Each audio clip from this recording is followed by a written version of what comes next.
उसका चौथा बाब, मरकज की मार्फत लिखी गई अंजील, उसका चौथा बाब और उसकी चौथे बाब की 35वीं आयत से बाब के आखिर तक हवाला पढ़ा जाएगा।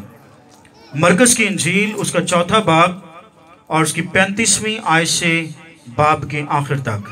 कलाम को सुनिएगा, यहाँ पे लिखा है, उसी दिन जब शाम हुई तो उसने उनसे कहा, आओ पार चलें। और वो भीड़ को छोड़कर उसे जिस हाल में वो था कश्ती पर साथ ले चले, और उसके साथ और कश्तियां भी थीं। तब बड़ी आंधी चली और लहरें कश्ती पर यहां तक आई कि कश्ती पानी से भरी जाती थी, और वो खुद पीछे की तरफ गद्दी पर सो रहा था। बस उन्होंने उसे जगाकर कहा, ऐ उस्ताद, क्या तुझे फिक्र नहीं कि हम हलाक हुए जाते हैं? उसने उठकर हवा को डांटा और पानी से कहा, साकत हो, थम जा। बस हवा बंद हो गई और बड़ा अमन हो गया। फिर उनसे कहा, तुम क्यों डरते हो? अब तक ईमान नहीं रखते? और वो निहायत डर गए और आपस में कहने लगे, ये कौन है कि हवा और पानी भी उसका हुक्म मानते हैं? आमीन। खुदावंद के जिंदा कलाम का पढ़ा जाना मेरे लिए, आप सब के लिए और तमाम इर्द गिर्द सुनने वालों के लिए ये बरकत का, तसल्ली का, तब्दीली का बाइस बन जाए, ताकि हम इंजील को हमेशा सुनते रहे, जिसको हम यीशु मसीह के नाम से मासूम करते हैं। खुदावंद आप सबको बरकत दे। सरों को झुकाएंगे चंद सेकंड्स के लिए, चंद लम्हात के लिए, और सरों को झुकाते हुए हम खुदावंद से दुआ करेंगे कि खुदावंद अपने रूह को उसकी रहनुमाई में कलाम को समझने और सीखने का हमें फजल बख्शे। आइए रूह को उसकी हिदायत और रहनुमाई और जोर मांगेंगे। बहरवर के खालिक और मालिक, जिंदा प्यारे आसमानी बाप, मैं तेरा शुक्र करता हूँ इस खूबसूरत पंडाल के लिए, इस खूबसूरत महफिल के लिए, सारे इबादती इंतज़ाम के लिए कि तूने फजल बख्शा है, ताकि हम तेरी प्रस्तिश भी करें और अब तेरे जिंदा कलाम को सीखें, सुने, समझें और खुदावंद इसके मुताबिक अपनी जिंदगियां गुजार सकें। सो मैं खुदावंद आसमानी खुदा अपने आप को तेरे हुजूर पेश करता हूँ और तुझसे मेहनत करता हूँ कि तू मुझे अपने रूह से मामूर कर दे। मैं अपनी कमजोरियों का इकरार करता हूँ और तुझसे मेहनत करता हूँ, आज अपने रूह की कुदरत से कसरत से इस्तेमाल कर, और जितने सुनते हैं इन सब की जिंदगी में ये आज का कलाम खुदावंद आसमानी खुदा 100 गुना फल लाए। जितने सुनते हैं इनकी जिंदगी के अंदर तेरा कलाम खुदावंद आसमानी खुदा बस जाए, और जब ये सुनते हैं तो खुदावंद तब्दीली रूनमा हो और सारा जलाल तुझे मिले। हर तरह के कलाम के खिलाफ जितनी बदी की कुव्वतें काम कर रही हैं, उन सब को तेरे यीशु नाम से डांटते हैं कि वो दूर हो, और इस सारे माहौल पर तेरी कुदरत को चाहते हैं, यीशु मसीह के नाम में, आमीन। ये बड़ा मशहूर हवाला है जो आपके सामने पढ़ा गया है, और इसको आपने कई मर्तबा सुन रखा है कि एक दफा का जिक्र है कि यीशु ने अपने शागिर्दों से कहा कि आओ झील के पार चलें, और आगे लिखा है कि जब वो झील के पार जाने के लिए कश्ती पर सवार हो गए, और साफ यहाँ पे लिखा हुआ है कि यीशु जिस हाल में था वो कश्ती पर अपने शागिर्दों के साथ सवार हो गया। आप मेरे साथ हैं? अगर साथ हैं तो हाथ हिलाएंगे और हम यहाँ पे मौजूद होने का ज़हनी तौर पे एतराफ़ करेंगे। हाथों को हिलाइएगा जरा। इसका मतलब है आप सब यहाँ पे मौजूद हैं और खुदा के कलाम को सुनने के लिए आप बिल्कुल ज़हनी तौर पे भी तैयार हैं। हालेलुया। कलाम बताता है कि यीशु ने अपने शागिर्दों से कहा कि मेरे साथ आओ झील के पार चलें, और ये वाकया आओ झील के पार चलें खुदावंद यीशु मसीह ने अपने शागिर्दों को जब ये हुक्म दिया तो इसका जिक्र ना सिर्फ मत्ती रसूल ने किया बल्कि मरकस रसूल ने भी किया और उसके साथ लूका तबीब ने भी किया। लेकिन यूहन्ना का जो इंजीली बयान है वो यहाँ पे खामोश है। यूं 3 मुसन्निफीन ने इसको 3 अनाजील के अंदर रकम किया है। और यीशु मसीह ने जब ये कहा कि आओ झील के पार चलें तो बिल्कुल उससे आगे लिखा है कि यीशु जिस हाल में था यीशु उनके साथ हो चला। और जब वो कश्ती के अंदर चले गए तो आगे कलाम बयान करता है कि एक बड़ी आंधी चली। क्या चला? एक बड़ी आंधी चली और एक बड़ा तूफान आया। और कश्ती के बारे में कलाम बताता है कि इस कदर तेज तूफान था, इस कदर तेज आंधी थी कि कश्ती जो थी वो डूबने लगी। ये इंजीली बयान बताता है कि कश्ती पानी से भरना शुरू हो गई। और मत्ती बताता है कि इस कदर तेज तूफान था, इस कदर तेज आंधी थी, इस कदर आंधी और तूफान की ज्यादती थी कि कश्ती जो थी वो लहरों के अंदर छुपने लगी। मत्ती बताता है कि कश्ती जो थी वो लहरों के अंदर छुपने लगी। लहरें इस कदर बुलंदी पर जा रही थी कि जो कश्ती थी वो लहरों के अंदर छुपना शुरू हो गई। और मरकस बताता है कि जो कश्ती या तूफान इस कदर ज्यादा था कि कश्ती पानी से भरना शुरू हो गई। हम देखते हैं कि इससे थोड़ा पीछे अगर हम जाएं, यीशु के बारे में कलाम बताता है कि यीशु ने जब अपने शागिर्दों को कहा कि आओ झील के पार चलें, उसके फौरी बाद हमें देखने को मिलता है कि यीशु के बारे में मरकस ने सिर्फ ये लिखा है कि यीशु जिस हाल में था वो उनके साथ हो चला। गौर फरमाइएगा, यहाँ पे हम देखते हैं कि इससे पीछे यीशु मुनादी कर रहा था। यीशु मसीह ने कई तरह के अंधों की आंखों को वाह किया। इससे पीछे अगर आप देखें तो एक सूखे हाथ वाले आदमी के सूखे हाथ में खुदा ने जान डाली। और इससे पीछे अगर आप देखें तो यीशु ने 12 रसूलों को चुना। इससे पीछे अगर आप देखें तो यीशु ने बड़ी मुनादी की है। यीशु ने कोड़ियों को शिफा बख्शी है, यीशु ने एक मफलूज को शिफा बख्शी है। इससे पीछे अगर आप देखें तो यीशु ने एक मुर्दा को भी जिंदा किया है। और इस कदर मुनादी के बाद, इस कदर लोगों को शिफा देने के बाद यीशु थका हुआ है, यीशु थकावट से चूर है, यीशु का जिस्म जो है वो उसका साथ नहीं दे रहा। और यहाँ पे यीशु मुनादी करते जा रहे हैं, यीशु लोगों को शिफा देते जा रहे हैं और यीशु थके हुए हैं, यीशु थकावट से चूर हैं। लेकिन यहाँ पे फिर यीशु खुद अपने शागिर्दों को दावत देते हैं कि शागिर्दों आओ झील के, मेरे साथ रहिएगा, आओ झील के पार चले। क्यों? सवाल पैदा होता है झील के पार ही क्या है। अक्सर हम कहते हैं कि अगर ये कहा जाए कि ये आपका गिफ्ट है, इसको अभी नहीं खोलना, तो अक्सर औकात ये हमारी इंसानी फितरत है कि हम उसको फौरी तौर पे जो ही हमारे इनाम देने वाला थोड़ा आगे पीछे होता है तो हम फौरी तौर पे उसी जगह पे खोल देते हैं। हालांकि हमें ये कहा जाता है कि इनाम को घर जाके खोलिएगा, लेकिन अक्सर औकात हम पहले ही खोल देते हैं। क्यों? क्योंकि एक तरह की शशोपंच की हालत में होते हैं, सस्पेंस होता है और हमें दिल के अंदर हमारी धड़कन तेज होती है कि पता नहीं इसके अंदर अब क्या है। लेकिन जब खुलता है तो फिर पता चलता है हाँ ये तो वही चीजें हैं जो बड़ी दफा मैं और भी लोगों से ले चुका हूं। लेकिन अब झील के पार क्या है, सवाल पैदा होता है। बड़ी दफा आपने ये सुना होगा कि यीशु ने अपने शागिर्दों को कहा कि आओ झील के पार चलें, लेकिन कोई जिक्र नहीं है कि क्यों यीशु ने कहा कि आओ झील के पार चलें। इसी गलील की झील का बड़ी दफा आना झील के अंदर आपको जिक्र मिलेगा कि आओ झील के पार चलें और हम कुछ करें। लेकिन यहाँ पे जो वाकया आपके सामने जिसको तिलावत किया गया है ये एक बहुत बड़ा वाक्य है और मैं आपकी तवज्जो चाहूंगा।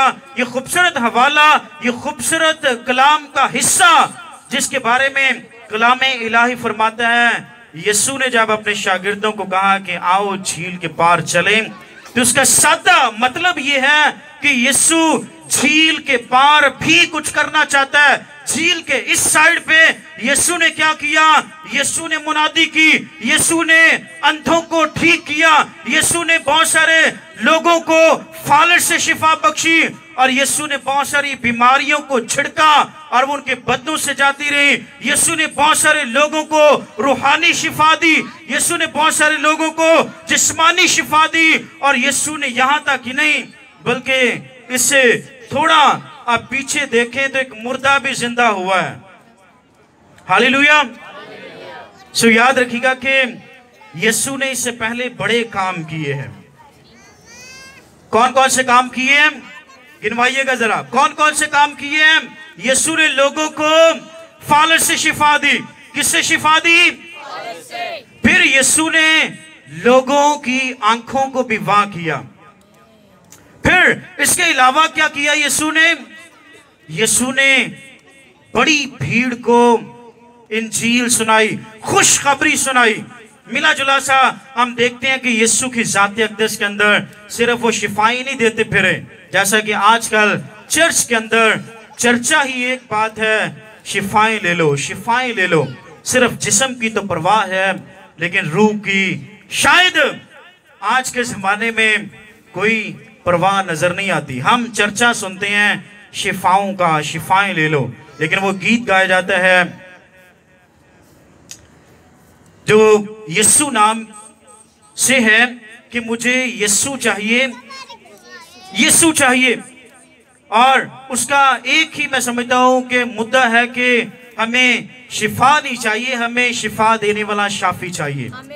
और इसी हवाले के अंदर जो मैं समझता हूं जो असल मुद्दा है वो यही है, उसने शागिर्दों को कहा कि आओ झील के पार चलें। इसका सादा मतलब यह है कि वो पहले लोगों को शिफा दे चुका है, झील से इस तरफ उसने लोगों को शिफा दी है, लोगों को इंजील सुनाई है, लेकिन दूसरी तरफ वो क्या करना चाह रहा है? वो यही काम करना चाहता है कि जो काम उसने इधर किया है, लोगों को शिफा दी है, लोगों को इंजील सुनाई है, लोगों को खुशखबरी सुनाई है और मुर्दों को जिंदा किया है, वो झील के दूसरी पार भी यही कुछ करना चाहता है। आगे आप अगर आपके पास फारिग वक्त हो तो आप घर जाके पढ़ें कि अगर आप इससे आगे जाके पढ़ें वाक़े के, तो जो ही यीशु झील के पार पहुंचता है तो एक बदरू गिरफ्ता जिसको बांधना मुश्किल था, जो ही यीशु झील को पार करते हैं तो मैं समझता हूं एक बहुत बड़ा मोर्चा रूनमा होता है। लेकिन उससे पहले हम देखेंगे कि उस जगह तक पहुंचने के लिए यीशु को किस कदर मुश्किलात में से गुजरना पड़ा, उसके शागिर्दों को मुश्किलात में से गुजरना पड़ा।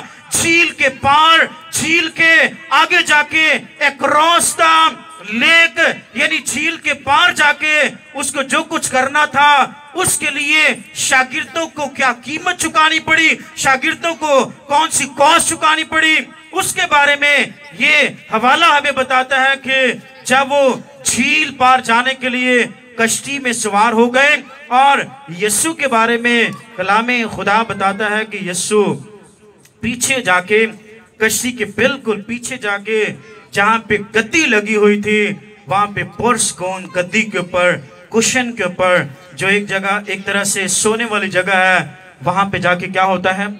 सो जाते हैं। यीशु क्या हुआ? कश्ती में चूंकि पहले ही कलाम बताता है कि यीशु जिस हाल में था वो उनके साथ चल पड़ा और यीशु के बारे में ये हवाला इशारा करता है कि यीशु थका हुआ है इंजील सुनाते हुए, लोगों को शिफा देते हुए, लेकिन वो थका हारा कश्ती में सवार हुआ ताकि वो झील पाकर लोगों को फिर इंजील की खुशखबरी की मुनादी सुनाए। तो कलाम बताता है कि यीशु थका कश्ती में पीछे जाके सो गया और जब वो सो गया तो कलाम बताता है उस झील के अंदर एक बहुत जबरदस्त किस्म का बड़ी आंधी और बड़ा तूफान बरपा हुआ और नौबत यहाँ तक पहुंची कि कश्ती लहरों के अंदर छुप गई, कश्ती के अंदर पानी आना शुरू हो गया और यीशु चूंकि सो रहा था, उसके शागिर्द जाग रहे थे, तो शागिर्दों को अपनी जान के लाले पड़ गए और उन्होंने बड़ी कोशिशें की कि हम जो है वो कश्ती को पार ले चले, लेकिन वो कश्ती के पार जाने की कोशिश करते हैं, लेकिन कश्ती वापस आने की कोशिश करते हैं और वो कोशिश करते हैं कि कश्ती को किसी न किसी तरह से इसके अंदर पानी ना दाखिल होने दिया जाए। लेकिन तूफान इस कदर तेज था, इस कदर जबरदस्त था कि कश्ती को चलाना मिला के एक तरह से कंट्रोल से उसके काबू से बाहर हो रहा था और उन्होंने घंटों कोशिश की होगी कि हम अपने उस्ताद को ना जगाएं, लेकिन एक शागिर्द ने फिर कोशिश की कि वो पीछे जाकर वो उस्ताद को, रब्बी को जगाए कि हम तो डूबे जाते हैं, हम हलाक हुए जाते हैं। और यहाँ पे अगर आप मतन को पढ़ें तो मतन बड़ा वाज़ेह है। यहाँ पे लिखा है, जब यीशु गद्दी पर सो रहा था तो उनमें से कुछ लोग पीछे गए और उन्होंने कहा कि उसे जगाकर कहा कि उस्ताद, क्या तुझे फिक्र नहीं कि हम हलाक हुए जाते हैं? अब जब उन्होंने ये कहा कि ए उस्ताद, तुझे हमारी फिक्र नहीं कि हम हलाक हुए जाते हैं, तो उसके बाद बड़ी खूबसूरत बात है, मेरे साथ रहिएगा। यीशु ने उठकर हवा को डांटा। क्या किया? हवा को डांटा और फिर पानी से कहा कि साकत हो जा, यानी कि थम जा। और आगे लिखा है कि हवा बंद हो गई और बड़ा अमन हो गया। हालेलुया। यहाँ पे हम देखते हैं कि यीशु जो पीछे सो रहा था, उसके बारे में कलाम एक बहुत बड़ा भेद हमें यहाँ पे बताता है। पहले ही बात के शागिर्दों का रवैया क्या है। शागिर्द जब डूबना शुरू हो जाते हैं, उनकी कश्ती पानी के अंदर, झील के तूफान के अंदर डूबना शुरू करती है, उनको अपनी जान के लाले पड़ते हैं, तो वो फौरी तौर पे पीछे भागने की कोशिश करते हैं कि वो यीशु को कहें कि तू भी जाग, और तुझे तो अपनी नींद प्यारी है और तुझे हमारी फिक्र नहीं है कि हम हलाक हुए जाते हैं। गौर कीजिएगा, शागिर्दों ने ये नहीं कहा कि यीशु तू भी मरने को है, उन्होंने कहा कि तुझे हमारी फिक्र नहीं है। और गौर फरमाइएगा, यही हाल शायद आपका और मेरा है। इससे पीछे देखें तो यीशु ने कई तरह के लोगों को शिफा बख्शी है और कई सालों के बीमार लोगों को शिफा बख्शी है। यीशु ने मुनादी की है, यीशु ने मुर्दा को जिंदा किया है। और ये सारे के सारे शागिर्द कहां पे थे तब? ये यीशु के साथ थे, ये यीशु के साथ थे। लेकिन अब इनको क्या हो गया? ये अपनी जान से प्यार करते हुए कि कहीं हम हलाक न हो जाए, इन्होंने यीशु को कहा कि यीशु, क्या तुझे हमारी फिक्र नहीं है? हम हलाक हुए जाते हैं, हम डूब रहे हैं, हमारी कश्ती डूब रही है, हम इस झील के अंदर डूबकर मर जाने को है, लेकिन तुझे अपनी नींद प्यारी है और शायद तुझे हमारी कोई फिक्र नहीं है। मैं यहाँ पे आपकी तवज्जो चाहूंगा और जितने भी आप मेरी आवाज को सुनते हैं, गौर फरमाइएगा कि बड़ी दफा आपका और मेरा हाल भी यही है। इन्होंने क्या किया? इन्होंने पीछे मौजज़ात को देखा, मुर्दा को जिंदा होते हुए देखा, इन्होंने यीशु को मुनादी करते हुए देखा, इन्होंने यीशु को बड़े बड़े काम करते हुए देखा। लेकिन अब जब ये डूबना शुरू हो गए हैं तो इनको यीशु की कोई परवाह नहीं है। सच बात है, इनको अपनी परवाह है। और क्या हमारे साथ भी ऐसा नहीं है? हम जब तक तो ठीक नहीं होते यीशु यीशु करते रहते हैं और पादरियों के पीछे, चर्चिस के पीछे, बुद्ध मीटिंग के पीछे भागते रहते हैं और जो ही शिफा मिल जाती है तो तू कौन मैं कौन। और यही हाल यहाँ पे है। जब तक तो मैं और आप बीमारी के अंदर हैं, शायद हम यीशु के पीछे भागते हैं। और जब हमारे ऊपर मुसीबत जो है वो ज्यादा आ जाए और हमें लगे कि यीशु हमारी सुनता नहीं है, शिफा ना मिले, या हमारी मुसीबत में यीशु हमारी दुआ का जवाब ना दे, तो फिर क्या होता है?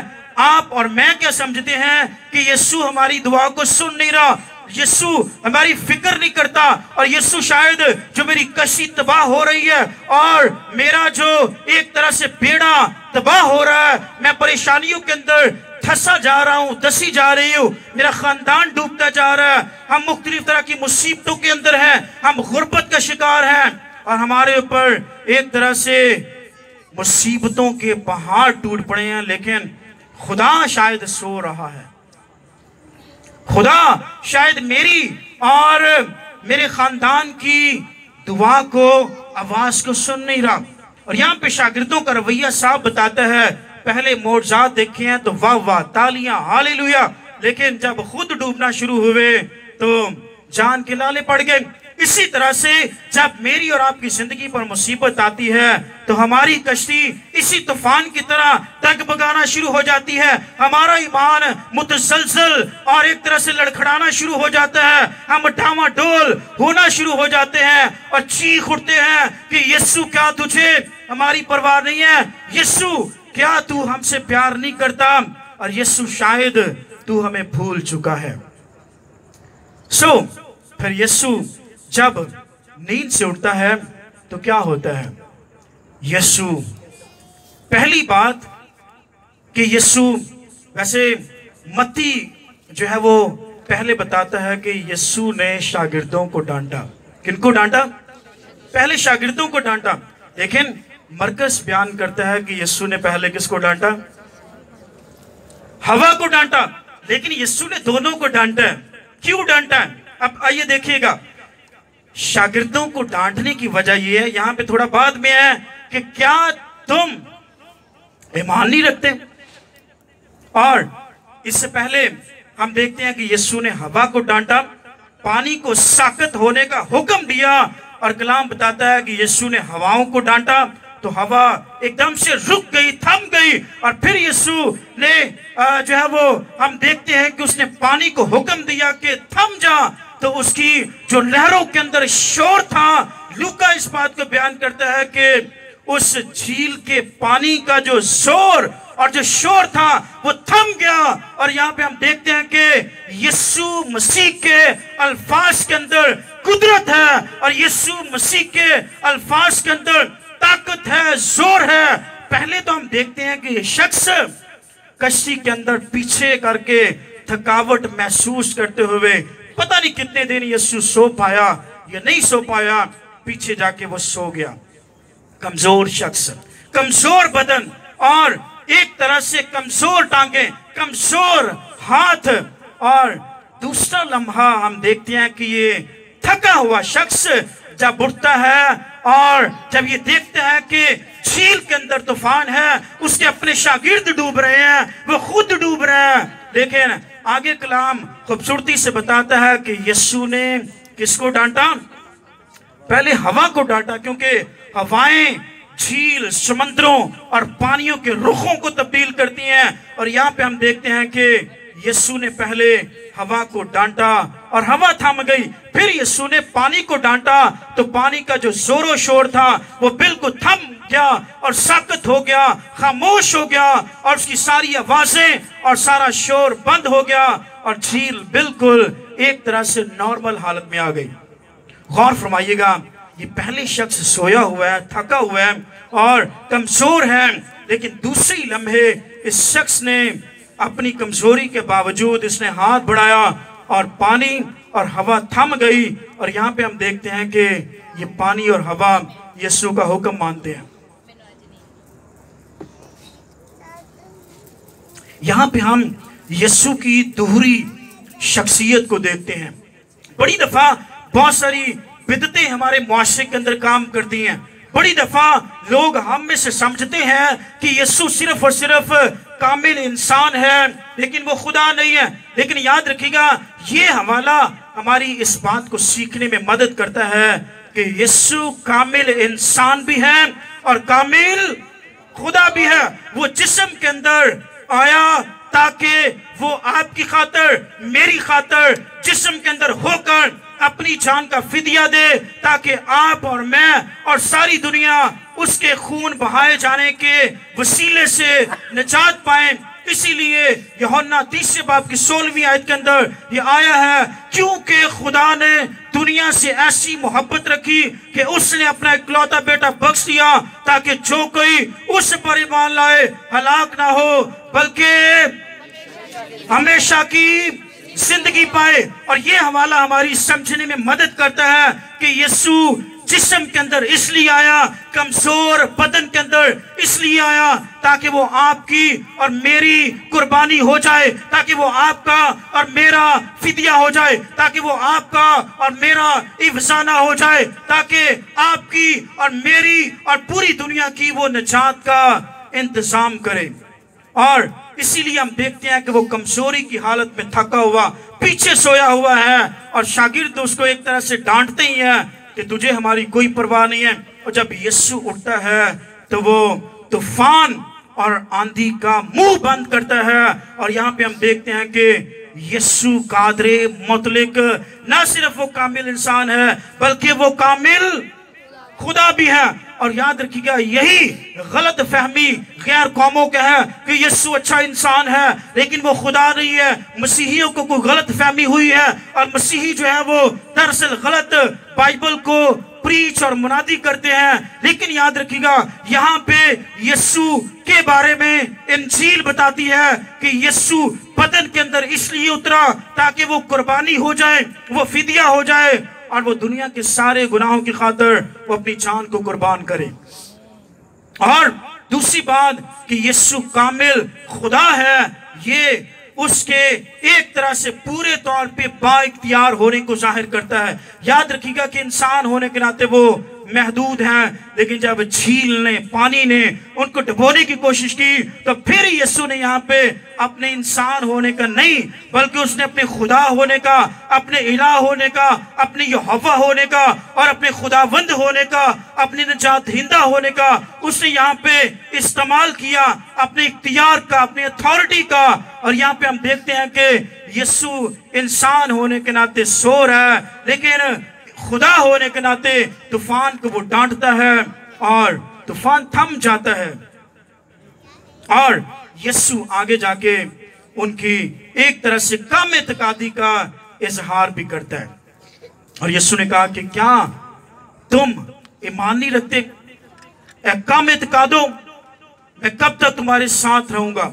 और यीशु ने उनके यहाँ पे ईमान की कमजोरी का इजहार किया कि दरअसल उनको चाहिए था कि इस तूफान को यीशु नाम से हुक्म देते तो ये थम जाता, हवा रुक जाती, और ये पानी की जो उठती हुई और लहराती हुई जो मौजें थी जो कश्ती को डुबो रही थी, अगर उन्हें गौर से देखा होता कि यीशु उनके साथ है तो फिर वो यीशु की मानिंद उनको चाहिए था कि वो इस तूफान को, इस आंधी को, इस पानी को हुक्म देते यीशु नाम से तो वो थम जाती। और यहाँ पे बरबला यीशु ने उनकी काम एतकादी का और उनके ईमान की कमजोरी का इजहार किया। अब हम देखते हैं कि यीशु ने जब उनकी कमजोरी का इकरार किया है तो उसके बारे में लिखा है थोड़ा आगे कि शागिर्द जो थे वो नहायत डर गए। क्यों डर गए? याद रहे कि शागिर्दों ने इससे पहले यीशु को किसी और हालत में देखा था। गौर फरमाइएगा, उन्होंने यीशु को फालज से बीमारों को ठीक होते हुए तो देखा था। उन्होंने यीशु को देखा कि यीशु ने फालज के बीमार को ठीक कर दिया, ठीक हो गया, और उन्होंने यहां तक देखा। लेकिन उन्होंने और भी लोगों को शिफा पाते हुए देखा है, अंधों को ठीक होते हुए, बहनों को ठीक होते हुए, लंगड़ों को चलते हुए, और इससे बढ़कर उन्होंने क्या देखा कि उन्होंने याईर की बेटी को जिंदा होते हुए भी देखा। हालेलुया। लेकिन उन्होंने एक काम नहीं देखा था, वो क्या था? झील से पीछे पीछे इस पार तो उन्होंने यीशु का एक चेहरा देखा है कि ये बीमारों को ठीक कर देता है, लेकिन दूसरा जो चेहरा है यीशु का कि यीशु ना सिर्फ आम नबियों की तरह लोगों को ठीक ही करता है, क्योंकि ये काम तो एलिया ने और एलीशा ने भी किए थे, लेकिन फर्क क्या रहा? फर्क यहाँ पे है कि यीशु जब कश्ती के अंदर है और जिनकी कश्ती डूब रही है, यीशु ने उनकी कश्ती को डूबने से बचा लिया। इस बात के बारे में उनको कतन खबर नहीं थी, इसीलिए वो पीछे गए और पीछे जाके कहा, क्या उस्ताद रब्बी, क्या तुझे हमारी परवाह नहीं है? तुझे अपनी नींद प्यारी है। और इससे आगे हम देखते हैं कि शागिर्द नहाए डर गए। इसका मतलब है कि उनको यीशु के बारे में पूरा इल्म ही नहीं था। आप मेरे साथ हैं? यीशु के बारे में उनको इल्म नहीं है कि ये क्या कुछ कर सकता है। उनको ये पता था कि शायद ये अंधों को और लंगड़ों को और शायद ये बीमारों को तो ठीक कर सकता है, ये आमतौर पे ये मुर्दों को तो शायद जिंदा कर सकता है, लेकिन इस तरह का काम इसके बस में नहीं है।